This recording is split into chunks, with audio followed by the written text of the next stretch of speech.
House of Gucci Summary, a sensational story of murder, madness, glamour, and greed by Sara Gay Forden. The House of Gucci tells the true story of the Gucci family's meteoric rise and near fall in the world of haute couture. Full of plot twists fueled by passion and greed, it goes behind the brand's shiny facade to reveal that all that glitters isn't gold. Sara Gay Forden covered fashion in Milan for over 15 years, following labels like Gucci, Armani, and Versace as they grew from small family undertakings into global heavyweights. She now works at Bloomberg News in Washington, D.C., where she reports on the challenges faced by big tech companies including Google and Amazon. A larger-than-life tale of family, fashion, finance, and murder. Buongiorno, Dottore. It was the morning of March 27, 1995, and doorman Giuseppe Onorato was sweeping the entryway at Via Palestro 20 in Milan. Maurizio Gucci, heir to the fashion dynasty, had just bounded up the steps in his camel coat to start his day at the office. Suddenly, four shots rang through the air. As he looked on in confusion, Onorato saw Gucci slump to the ground in front of him. Then two more shots were fired, and as a man with a dark shock of hair ran away, Onorato realized his own arm was bleeding. A police car pulled up a few minutes later. But it was too late. Maurizio Gucci was dead. These summaries chronicle the Gucci family's inner turmoil and its fabulous fashion legacy. A roller coaster of ups and downs, with greed and treachery around every corner, the ride is studded with bizarre characters, intrigue, and glamour. Chapter 1: The Beginning of a Dynasty. The blood pooled around Maurizio Gucci's body. 6 shell casings on the ground had been circled with chalk. It seemed like the work of a professional killer, and yet Onorato had been spared. Why? The homicide detective's examination of Mauricio's body took an hour and a half. Learning every detail of his life would take a lot longer, 3 years, to be exact. Mauricio's story begins with his grandfather, Guccio Gucci. Born in Florence, Guccio grew up influenced by the craftsmanship, history, and commerce of the merchant city. But by the time he was a young man, his family's straw hat business was on the brink of bankruptcy. At the end of the 19th century, he fled to London, where he found work as a dishwasher and bellhop at the Savoy Hotel. Guccio didn't earn much, and the work was demanding, but his experience at the Savoy planted the seed for his future. He realized that the famous hotel guests liked showing off their taste and affluence. The key to it all? Their luggage. When Guccio returned to Florence a few years later, he brought along his most valuable possessions, his savings and his keen observations of the wealthy elite. He started to learn the ins and outs of the leather trade, and dreamed of opening his own shop someday. In the meantime, he married Ida, a dressmaker, and had 5 children. A daughter, Grimalda, was followed by 4 sons, Enzo, Aldo, Vasco, and Rodolfo. One day in 1921, Guccio was out for a walk when he saw a small storefront for rent. It was close to the city's ritziest street, Via Tornabuoni. Guccio knew it was the perfect place to attract an elite clientele. At first, his shop was stocked with an elegantly curated collection of imported luggage. As the business grew, Guccio added a workshop in the back and brought in the region's best artisans to make custom designs. Assembling a bag was in itself a work of art, involving up to 100 pieces. It took on average 10 hours. To produce Gucci's trademark leather, veal calves were fed in their stalls, which prevented any scratches. Leatherworkers then cured the hides and treated them with fishbone grease, yielding a soft and supple texture. During WW II, leather became scarce, so Gucci got creative. He introduced new materials like wood and wicker and developed a line of lightweight but hardy travel bags using a special hemp cloth from Naples. The bags sold like espressos on a weekday morning. In fact, it was getting hard to keep up with demand in general, especially from international customers. In 1938, Gucci opened another boutique in Rome, the playground of the rich and famous.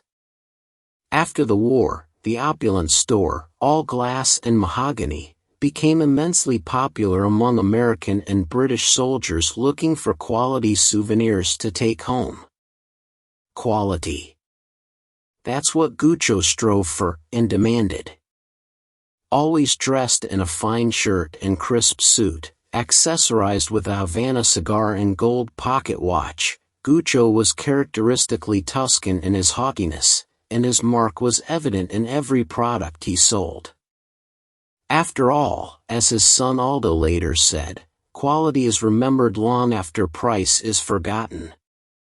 Chapter 2, New Generation, New Direction. Gucci passed on his impeccable taste to his children, who soon started working in the family business. Aldo, in particular, showed an early knack for salesmanship. He pushed for a Gucci concept of colors and styles to create an unmistakable brand identity.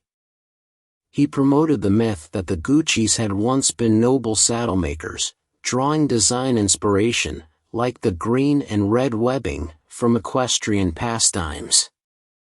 He came up with the now iconic double G logo. He treated staff like extended family, in turn receiving everlasting loyalty, and used his wit to charm customers. Rodolfo, for his part, wanted nothing to do with the family business, at least not at first. He had a different dream, to become an actor. His screen name was Maurizio d'Ancora, and it was during an early film shoot that he fell in love with the actress Sandra Ravel, whose real name was Alessandra Winkelhausen. In 1944, they got married in Venice. Their son, born in 1948, was christened in honor of Rodolfo's acting days. But Gucci was growing, and Gucci and Aldo needed help. So in 1951, Rodolfo left acting to manage a new store in Milan. By the 1950s, owning a Gucci bag equaled elegance, and celebrity customers like Eleanor Roosevelt and Grace Kelly flocked to the Italian stores. But Aldo wanted to go bigger. He knew Gucci needed to conquer the American market to stay competitive. Gucci was hesitant to risk all they'd achieved, but he acknowledged his son's savvy business instincts and gave him the green light. In New York, Aldo set up shop on 58th Street just off of Fifth Avenue, and incorporated the first Gucci company in America. He also obtained the right to use the Gucci trademark in the U.S., the first and last time the trademark was granted outside Italy. Just 2 weeks after the New York store opened in 1953, Gucci died of a heart attack at the age of 72. He'd been spared the acrimonious family drama that would later characterize the Gucci empire. But Gucci himself had set the stage for it. He'd pitted his sons against each other, believing the competition would improve their performance. He'd also excluded his daughter, Grimalda, from the company inheritance despite her years of loyalty, simply because she was a woman. After Gucci's death, the sons divvied up the business. Aldo, free to pursue expansion, traveled non-stop. Vasco ran the Florence factory, and Rodolfo designed Gucci's most luxurious handbags and oversaw the Milan store. Aldo became Gucci's driving force. He made crucial decisions, though he always consulted his brothers first. He hardly ever took a day off. Once asked if he had hobbies, he just laughed. And the Gucci empire grew and grew. In 1960, Aldo opened Gucci's first boutique directly on Fifth Avenue, followed by London, Palm Beach, and Paris. By the mid-1960s, Gucci's signature products like floral silk scarves and bamboo handle leather bags had become status symbols among the fashionable elite. But it was a low-heeled loafer adorned with a horse bit, inspired metal link that would cement the brand's cult following. At the time, stiletto heels reigned supreme. But chic, young working women in NYC soon embraced the loafer's practical elegance and $32 price tag. By 1969, Gucci was selling over 80,000 pairs a year across the U.S. Luxury fashion had never been so accessible or visible.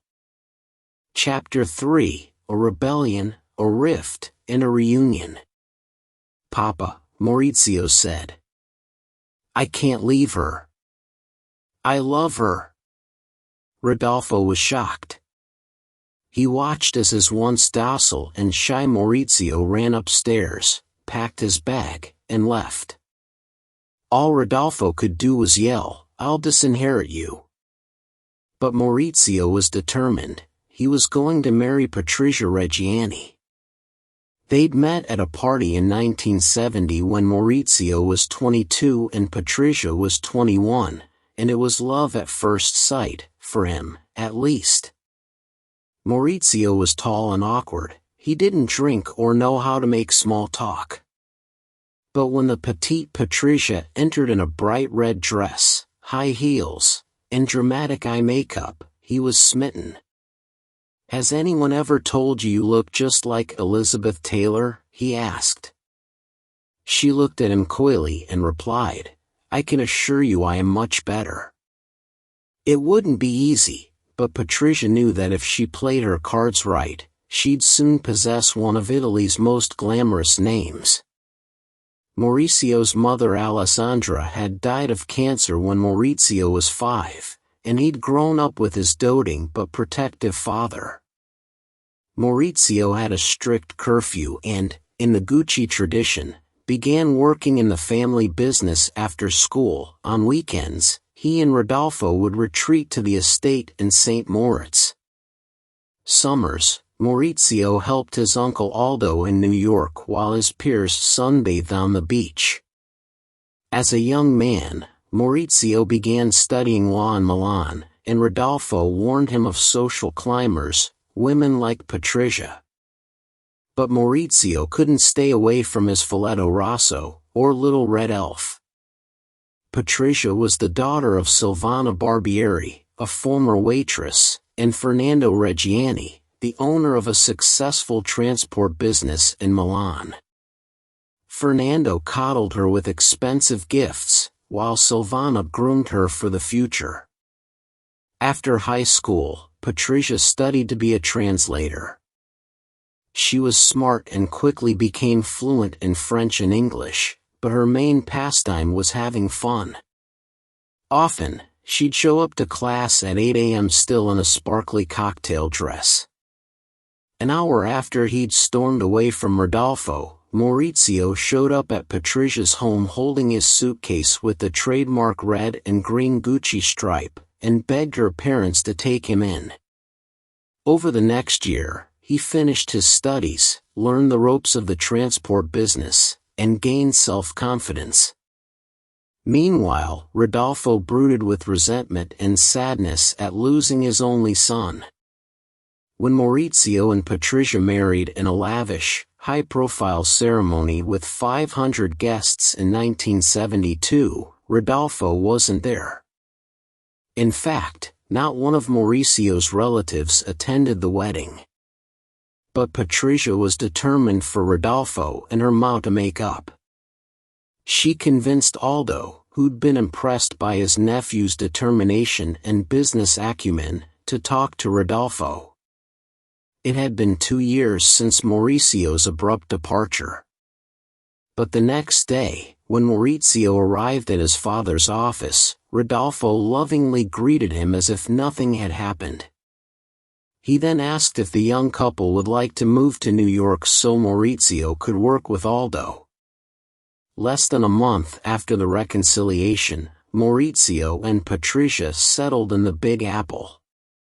Patrizia was in love with Maurizio, and her luxurious new life. They named their first daughter Alessandra after Maurizio's mother, which thrilled Rodolfo. A second daughter soon followed. Her name was Allegra, or Happy.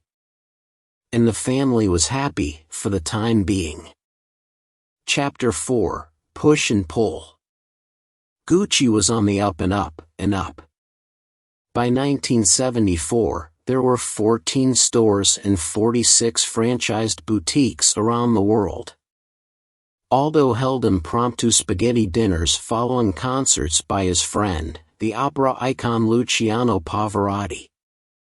The soirees evolved into gala benefits at his glamorous Gucci Galleria shop where guests sipped champagne, admired artwork by Gauguin, De Chirico, and Modigliani, and purchased limited edition handbags and jewelry.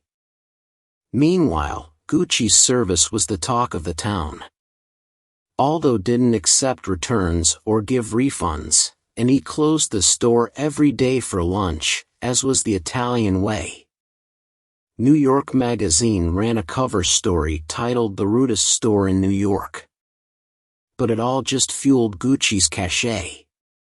For Aldo, the fact that Gucci was still entirely family-owned was the company's greatest asset. When Vasco died of lung cancer in 1974, his shares went to Aldo and Rodolfo. The Gucci empire was now split 50-50. Aldo encouraged his 3 sons to join the business and divided 10% of his shares between them. He wanted to funnel company profits into a new business, Gucci Parfait, and introduce a new line, the Gucci Accessories Collection, or GAC. The canvas cosmetic cases and tote bags would sell in department stores alongside Gucci fragrances. It was a lucrative, but destabilizing, move. GAC grew from 0 to $45 million in just a few years, but Gucci lost control of its quality factor. Counterfeits flooded the market. After Vasco's death, Aldo's youngest son, Paolo, was put in charge of the factory in Florence. Talented and eccentric, he raised carrier pigeons and designed Gucci's first ready-to-wear items. Bird motifs showed up on his scarves. He also constantly butted heads with Rodolfo over the company's creative direction. To ease tensions, Aldo brought Paolo to New York in 1978. But Paolo couldn't deal with his authoritarian father either. His dream was to have his own line, the PG collection. When Aldo heard of his plans, he was livid. "You are a fantastic idiot to try to compete with us," he roared, and fired Paolo on the spot. Meanwhile, Rodolfo had figured out Aldo's strategy with Gucci Parfait. He hired a young lawyer, Domenico De Sole, to help him draft a campaign to incorporate Gucci Parfait into Guccio Gucci. This would raise Rodolfo's control in GAC from 20 to 50%. Aldo fumed. He requested Paolo's allegiance at a shareholders' meeting, but Paolo was petulant. "How can you expect me to help you fight Rodolfo when you won't even let me breathe?" In response, Aldo picked up a crystal ashtray that Paolo had designed and flung it at his son. The ashtray shattered behind Paolo, spraying him with glass shards. From that moment on, Paolo had only one goal: topple the house of Gucci. Over the years, he'd been examining Gucci's financial documents, and found that millions of dollars were being transferred to offshore companies. In October 1982, Paolo filed the evidence to support his claim of wrongful discharge. He thought it'd compel Aldo to either let him launch his own line or invite him back into the business. In the end, 81-year-old Aldo was sentenced to a year and a day in prison for evading over $7 million in U.S. income taxes. Paolo pursued his PG line with renewed vigor, but his venture fizzled, then failed. Maurizio would later remark that his cousin's most significant achievement in life was to put his father in jail. Chapter 5: The Era of Maurizio. November 22, 1982. After 7 years in New York, Maurizio, Patrizia, and their daughters had moved back to Milan. Rodolfo was dying of cancer. They joined an audience of 1,300 guests to watch Il Cinema nella mia vita, Film in My Life. As a grandiose show of love for his son and late wife, Rodolfo had assembled footage of his acting days with Alessandra, their wedding, and Maurizio as a child into a feature-length movie. The film carried a final message for Maurizio: true wisdom lies in what we can do with the real riches of this world, beyond the ones we can trade or manage, the riches of life, youth, friendship, love. Rodolfo worried about his son, whose zeal for the business, and spending money, was growing. But it was too late. In May 1983, Rodolfo slipped into a coma and died. Maurizio, now 35, was finally free to hold the reins. While in New York, he'd absorbed Aldo's teachings, and had developed his own brand of charisma and infectious enthusiasm. He was poised to bring fresh leadership to the family business. Gucci still represented class and style, but its glamour had waned in the face of new energy from labels like Armani and Versace. Maurizio's mission: relaunch the Gucci name. "We have a Ferrari," he'd say, "but we are driving it like a Cinquecento." With a focus on quality and coherence, he drastically reduced Gucci's product line and cut the number of stores. "The era of Maurizio has begun," Patrizia told everyone. She pushed her husband to become someone important. "You have to show everyone you are the best." Aldo underestimated his nephew's ambition. When Maurizio took over the board of directors by forming a grudging alliance with Paolo, Aldo was shocked. The press, meanwhile, portrayed Maurizio as a peacemaker on the family battlefield. In June 1985, Aldo and his sons retaliated by providing a dossier to the authorities.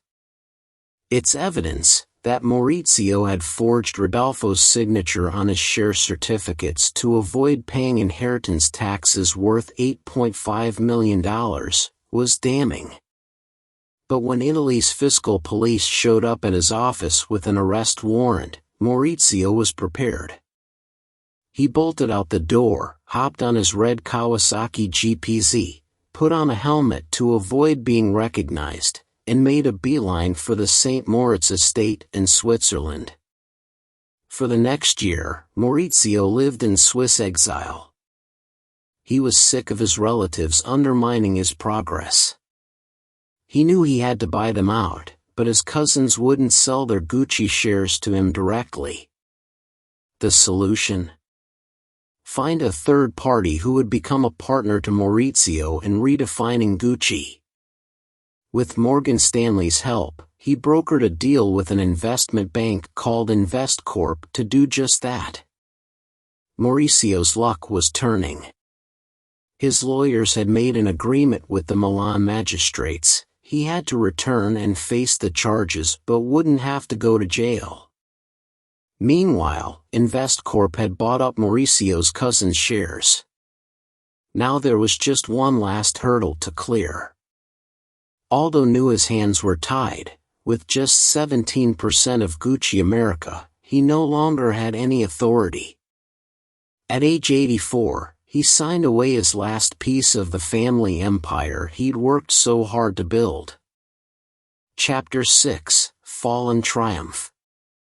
Maurizio was starting to savor his power. His whole life, he'd been pushed around, first by Rodolfo, then by Patrizia and his relatives. Suddenly he was back from exile, and was the CEO of Gucci. He was determined to restore Gucci's grandeur and knew he needed a clean slate. Those cheap canvas handbags? He wanted them gone. In January 1990, he announced he was shuttering GAC and discontinuing the Gucci wholesale business, effective now. The lawyer Domenico De Sole, who'd been promoted to president of Gucci's U.S. market, tried to persuade Maurizio to move more slowly. The canvas products were the bulk of Gucci's U.S. sales. When Investcorp reviewed Gucci at its management committee meeting a year later, the numbers were disconcerting. Maurizio had slashed $100 million in sales and added $30 million in expenses to refurbish his stores. In other words, Gucci went from generating $60 million in profit to losing $60 million. Maurizio begged his partners at Investcorp to give him more time. He was sure that sales would soon skyrocket. Maurizio had hired Dawn Mello, the former president of Bergdorf Goodman, as creative director. She was doing great things for Gucci, revitalizing vintage designs, guiding the company into mainstream apparel, enchanting the fashion press, and recruiting innovative new talent, like a young American designer named Tom Ford. But Maurizio had been too hasty. He eliminated the canvas bags before Mello and her team were ready. The stores were empty for 3 months. Customers thought Gucci was closing. As Gucci's financial difficulties grew, so did Maurizio's. The company was in the red, so he received zero income from his 50% stake. He'd burned through his cash and bet his future on speculative profits. His debts mounted to $40 million. Desperate, Maurizio secretly restarted production of the canvas collection in 1993. It was no use. That year, his banks asked authorities to sequester Maurizio's assets. If he didn't pay up, his properties and stake in the company would be auctioned off. The pressure was mounting. Pale and haggard, Maurizio was a ghost of the enthusiastic man he'd once been. But he couldn't admit defeat. To force him to step down as chairman, Investcorp charged him with mismanaging the company. In September 1993, Maurizio finally capitulated. He sold his Gucci ownership to Investcorp for $120 million. In May 1994, Dawn Mello resigned as creative director and Tom Ford, who'd been single-handedly designing all of Gucci's collections, took over. With Maurizio gone, he had total freedom and came into his own as a designer. Mini backpacks, clogs, and towering stilettos flew off the shelves. Satin shirts, velvet pants, and mohair jackets turned heads on the runways and were raved about in fashion magazines. Celebrities like Elizabeth Hurley and Madonna modeled his looks at parties and award ceremonies. Riding the coattails of Ford's sparkling success, Investcorp decided to take Gucci public and needed to instate a new CEO. Domenico De Sole, who'd proven himself time and again during his 11 years at Gucci and had a good working relationship with Ford, was the obvious choice. Gucci immediately became a hot stock to watch. By the end of 1995, its revenues were a whopping $500 million. Maurizio's prediction had panned out, sales were finally exploding. Chapter 7: Paradise Lost. Things hadn't been going well at home for a while now. When he was younger, Maurizio had turned to Patrizia for support, but over the years he'd become increasingly annoyed by her advice. He began calling his Folletto Rosso the Striga Piripiri, a cartoon witch on TV. On May 22, 1985, Maurizio had again packed a suitcase. This time, though, he was leaving Patrizia. Heartbroken, Patrizia felt her world crumbling. She turned to her friend Pina to entertain and distract her with tarot cards and banter. She also started to obsessively document every contact she had with her Mau, as she still called him, in her diary. When Maurizio agreed to spend Christmas in St. Moritz together as a family, Patrizia was ecstatic. She and the girls decorated the home with colorful garlands, candles, and mistletoe. Maurizio had promised to accompany her to midnight mass. This was their chance to start over. But on December 24th, Maurizio went to bed early.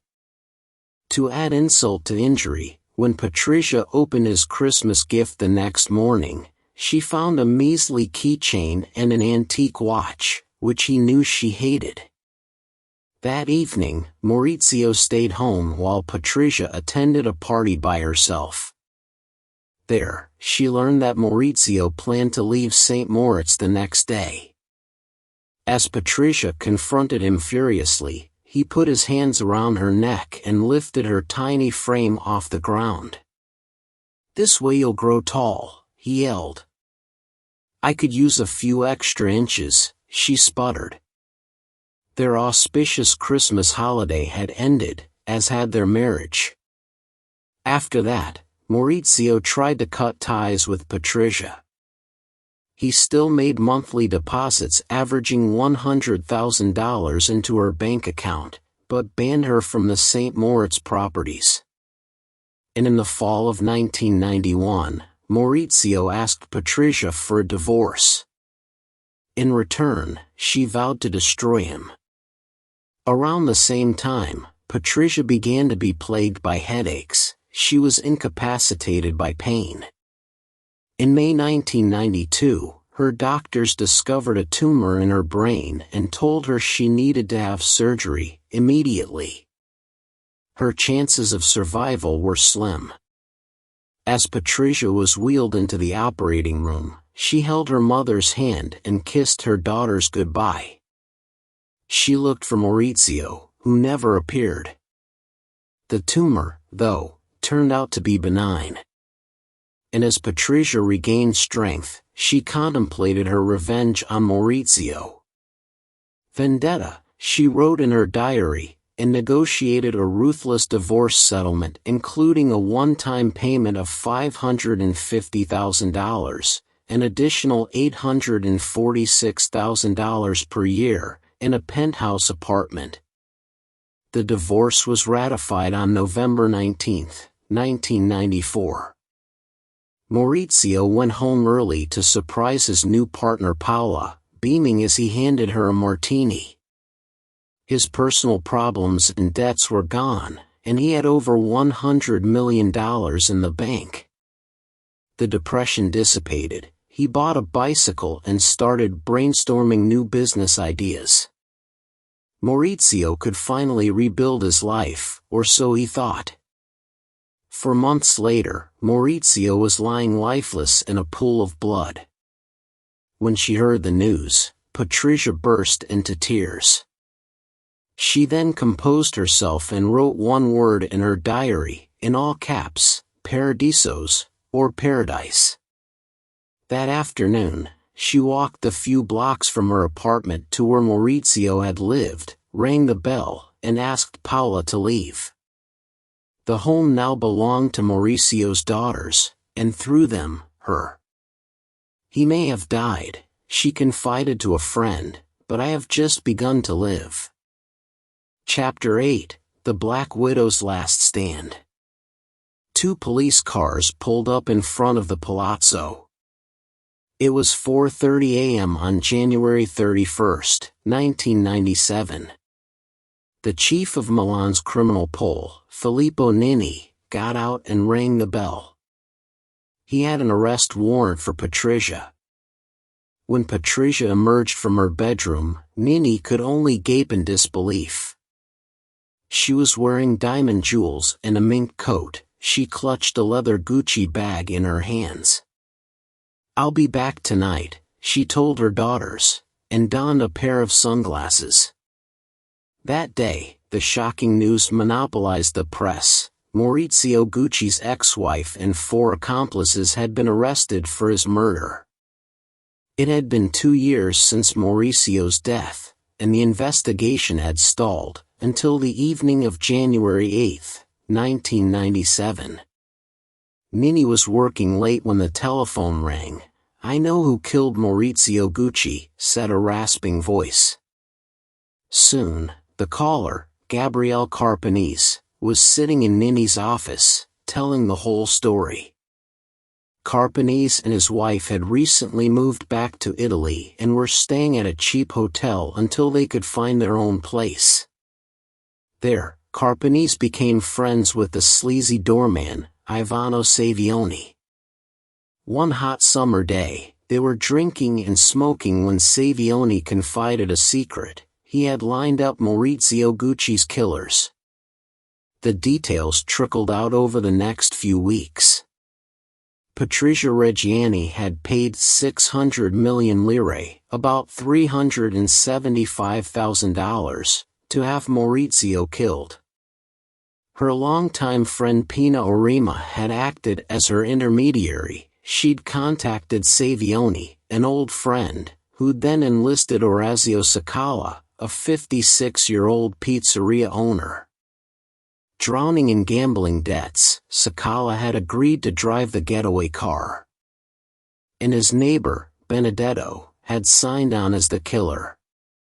Ninni was able to corroborate the story by tapping phones and tricking Savioni into a confession. He couldn't believe his luck. He had everything he needed to bring the criminals to justice.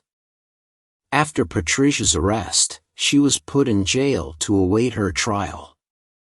Each day in her cell took the Black Widow, as the press dubbed her, further away from her gilded dreams. Neither she nor Pina confessed a word, until March 1998, when Pina angrily broke her 15-month silence. Patrizia had secretly attempted to bribe her into assuming the blame for Mauricio's murder.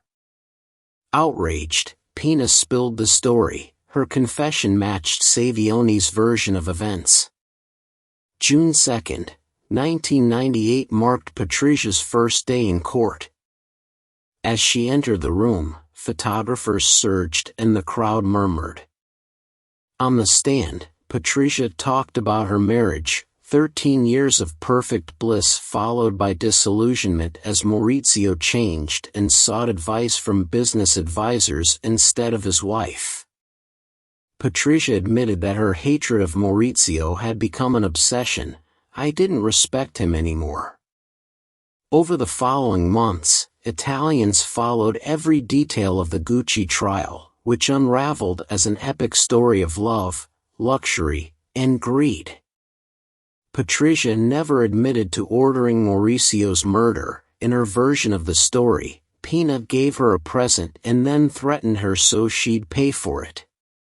But in the end, Patrizia and her accomplices were all found guilty. Television cameras focused on Patrizia as the judge read her sentence, 29 years. Expressionless, she looked down for a moment, then straight ahead. That week, a shiny pair of sterling silver handcuffs featured in Gucci window displays around the world. Final. Behind its gleaming facade, Gucci was a tumultuous family enterprise, high fashion infused with high drama. As litigious feuds played out in the public eye, they often threatened to overshadow the family's amazing achievements in the world of haute couture. Within 80 years, a poor dishwasher's vision had evolved into international stardom through expansion-savvy, unprecedented business overtures, and a new definition of style and status. As the millennium dawned, Gucci had become a publicly traded behemoth worth $3 billion.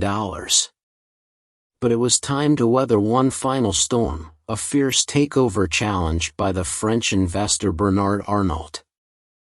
He'd been quietly buying up Gucci shares in an attempt to absorb the firm into his own LVMH, Moët Hennessy Louis Vuitton, group.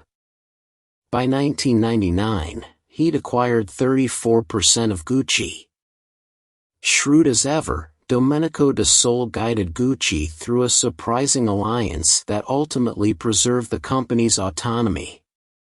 By partnering with François Pinault, another French billionaire who wanted to foray into Arnault's territory, Gucci effectively cut the takeover lord's stake from 34% to 21%. Arnault was thus excluded from any future decision-making. Through the deal, Gucci also acquired Yves Saint Laurent, and so began its journey to becoming the multi-brand powerhouse it is today. I hope you enjoy watching House of Gucci summary. Thank you for watching. Please subscribe, like and share. See you in next videos.